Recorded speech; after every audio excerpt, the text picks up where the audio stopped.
Puji Tuhan saudara sekalian, saya berharap saudara di rumah sehat-sehat, tolong jaga kesehatan. Kalau bisa makan makanan yang bergizi, jemuran dan olahraga. Please, jangan banyak meeting kalau tidak perlu ya. Oke, mari kita sama-sama berdoa dan aku akan undang Johnny untuk berdoa dan kita akan sama-sama belajar firman Tuhan. Silakan John. Terima kasih Bapa di surga, terpuji bagi namamu. Kami bersyukur Engkau Allah yang baik, yang selalu pelihara hidup kami, selalu memberkati kami, memberikan kami kekuatan, kesehatan. Saat ini kami mau dengarkan firman Tuhan. Biarlah Tuhan yang menjamah setiap hati kami, seluruh jemaat-Mu. Kami percaya firman Tuhan yang kami dengarkan pagi hari ini menjadi kekuatan bagi kami. Pakai dan urapi hamba-Mu yang akan menyampaikan firman Tuhan hari ini. Di dalam nama Yesus kami berdoa dan mengucap syukur. Haleluya. Amin. Puji Tuhan. Saudara sekalian, di perjanjian baru kita mau lihat hidupnya si Paulus. Paulus itu adalah seorang yang luar biasa benci dengan Kristen. Dan dia menganiayai. Yang paling saya kesal itu waktu saya lihat dia membunuh Stefanus dengan batu ya. Mereka kumpulin, lemparin, matikan dia. Dan Stefanus waktu dibunuh, dia melihat ke atas, ada seorang anak muda, ya dia jenderal, yaitu Paulus di sana. Dan dia dengan senyum dan senang hati lihat Stefanus disiksa, akhirnya dibunuh mati karena Kristus. Dan doa Stefanus itu sungguh menyentuh hatinya kita, bahwa Bapak maafkanlah mereka. Wow, saya percaya bahwa Rasul Paulus ini, dia lihat orang yang dia bunuh itu masih berdoa buat dia. Nah inilah yang memang waktu itu dia belum terima Yesus, tapi saya percaya hati dia itu bingung. Bingungnya apa? Kok ada ya orang kayak gitu gitu loh. Kok ada ya orang yang berdoa buat aku, padahal aku yang bunuh dia gitu loh. Nah dia sudah ada di dalam pikiran dia. Nah sesudah Rasul Paulus itu bertobat, dan apa yang terjadi, kehidupan dia itu dirubah. Dan dia tulis surat ke gereja di Roma, yaitu di Roma pasal 9 ya, ayat 1 sampai ayat 5 ya. Kita akan sama-sama baca apa yang terjadi, bagaimana perasaan dia terhadap Kristus, bagaimana perubahan dia terhadap Injil. Silakan John. Roma 9 ayat 1 sampai 5. Aku mengatakan kebenaran dalam Kristus, aku tidak berdusta. Suara hatiku turut bersaksi dalam Roh Kudus bahwa aku sangat berduka cita dan selalu bersedih hati. Bahkan aku mau terkutuk dan terpisah dari Kristus demi saudara-saudaraku, kaum sebangsaku secara jasmani. Sebab mereka adalah orang Israel, mereka telah diangkat menjadi anak, dan mereka telah menerima kemuliaan dan perjanjian-perjanjian dan hukum Taurat dan ibadah dan janji-janji. Mereka adalah keturunan bapa-bapa leluhur yang menurunkan Mesias dalam keadaannya sebagai manusia, yang ada di atas segala sesuatu. Ia adalah Allah yang harus dipuji sampai selama-lamanya. Amin. Saudara sekalian, Rasul Paulus mengatakan bahwa aku sangat berduka cita dan selalu bersedih hati karena orang Israel itu tidak mau terima Yesus. Nah inilah perubahan yang drastik dalam hidup dia. Orang yang benci banget dengan Yesus akhirnya dijamah Tuhan dan menjadi orang yang cinta pada Tuhan, dan bahkan serahkan hidupnya, dan tujuan hidup dia itu berubah drastik menjadi pelayan Kristus.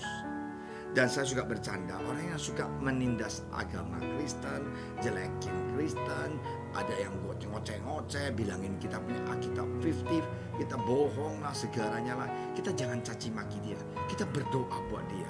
Yang caci maki, yang mengatakan Alkitab itu bohong, biar dia punya mulut itu ditutup oleh Roh Kudus, dan dia bisa bertobat dan terima Yesus kembali menjadi anak Tuhan. Jangan kita kutuk dia, jangan. Berdoa buat orang seperti ini. Inilah yang dilakukan Rasul Paulus. Dengan satu jiwa pun dia nangis dan dia sedih. Dia tidak tega untuk lihat satu orang itu yang mencaci maki Yesus itu, yang tolak Yesus itu ke neraka. Inilah hati Paulus yang sesudah dia sungguh-sungguh terima Roh Kudus dan dalam hidup dia. Nah ada satu cerita yang sungguh luar biasa menyentuh hati saya. Nah saya kebetulan ya puji Tuhan, saya ada kesempatan kuliah di Australia, dan saya belajar kebudayaan orang bule gitu, orang barat gitu. Karena saya banyak teman orang barat gitu. Nah, orang gereja juga banyak orang barat. Kebetulan kita bertumbuh di gereja yang bahasa Inggris ya, pendetanya orang bule gitu. Dan di sana itu kita lihat, kita ada kesempatan itu ke tempat kota ataupun kita ke contohnya di Jakarta itu di Grand Plaza, kita bisa kasih traktir ke orang, you mau terima Yesus nggak? You mau terima Yesus nggak? Nah, kebetulan gereja kita JSS juga agak aneh. Kita dulu sebelum ada COVID tiap tahun kita pasti bawa kalau bisa ke anak-anak ke kolong jembatan untuk lihat anak-anak yang susah hidup di sana. Kita bagi sedikit makanan dan segalanya, anak kecil, sama mengharapkan anak sekolah minggu ikut. Nah, di Australia sering dilakukan gitu, di Amerika juga sering. Nah, cerita ini cerita yang benar, bahwa ada 4 anak muda dan 1 pendeta kunjungin tempat orang miskin dan orang susah, karena tiap minggu di Amerika atau di Australia ada tempat mereka boleh ke sana itu minta makanan dan makan di sana dan bawa pulang sedikit roti atau apa untuk mereka ya, orang yang miskin, orang yang yatim piatu. Dan kebetulan 4 anak ini sama pendeta ketemu 1 anak muda. Anak muda itu udah dikasih makanan, sedih, dan mereka tanya dia, kenapa kamu bisa jadi orang yang istilahnya ya, yang anak jalanan lah. Dan dia cerita, saya sama papa mama sebenarnya hidup waktu kecil senang banget gitu. Tapi umur 7 tahun, saya masih ingat dia bilang umur 7 tahun dia udah tahu papa mama saya libur. Hanya umur 9 tahun mereka cerai. Akhirnya saya tidak ada yang ngurusin, dan akhirnya papa saya juga menikah, istri mama saya juga pergi nggak tahu kemana, dan saya dilantarkan begitu masuk ke yatim piatu dan segala saya nggak suka, akhirnya saya kabur. Mereka dengar ceritanya malang banget hidup anak ini, dan sesudah itu mereka kasih makanan dan mereka cerita, mau nggak kamu kenal Yesus? Dan anak muda ini begitu akrab, berapa jam, 2 jam nggak ya ngobrol sama mereka. Tapi waktu terakhir katakan, hai teman, mau nggak terima Yesus? Karena kalau kamu terima Yesus, hidup kamu akan lebih berarti. Sayang 1000 sayang, anak jalanan ini namanya Mark. Dia bilang, no, I do not want to know who Jesus is. Saya tidak mau kenal siapa itu Yesus. Sesudah Mark ini tolak Kristus, ada 4 anak, di antara itu ada 1 namanya Maria. Dia nangis. Pak pendeta lihat dia nangis itu, Pak pendeta tanya, kenapa kamu nangis Maria?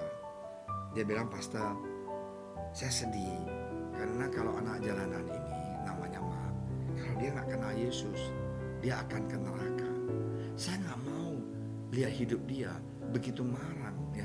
Dari umur 9 tahun mama cerai, dan dia sekarang umur 20 tahun dan menjadi anak jalanan, kayak anak gember gitu loh ya. Kalau dia meninggal, dia akan ke neraka. Saya sedih atas jiwa dia. Wow, karena dia tolak kasih sayang Tuhan Yesus. Pak pendeta dengar itu, Pak pendeta juga terharu. Rupanya Maria kecil ini begitu lunak hatinya dan cinta jiwa.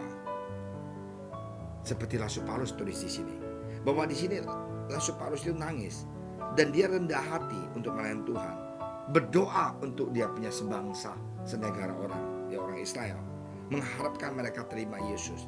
Tapi akhirnya Paulus ditolak, dan karena itu dia sering nangis dan berdoa untuk melaksanakan kata dia. Saudara sekalian, ini cerita nyata, cerita benar, bahwa marilah kita seperti anak ini. Anak perempuan ini, Maria, begitu sensitif terhadap Roh Kudus, begitu mempunyai beban berat atas jiwa. Ya, 1 jiwa tidak terima Yesus pun dia nangis. Kita berdoa, Tuhan, berikanlah aku hati yang seperti ini, dan sungguh tahu bahwa Engkau adalah juru selamat. Tidak ada Allah yang lain selain Engkau. Itu akan luar biasa. Hidup kita pasti akan diberkati Tuhan. Tuhan pasti akan pakai kita lebih dahsyat. Marilah hati kita jangan hanya duniawi saja. Kita juga berdoa untuk orang yang belum kenal Yesus.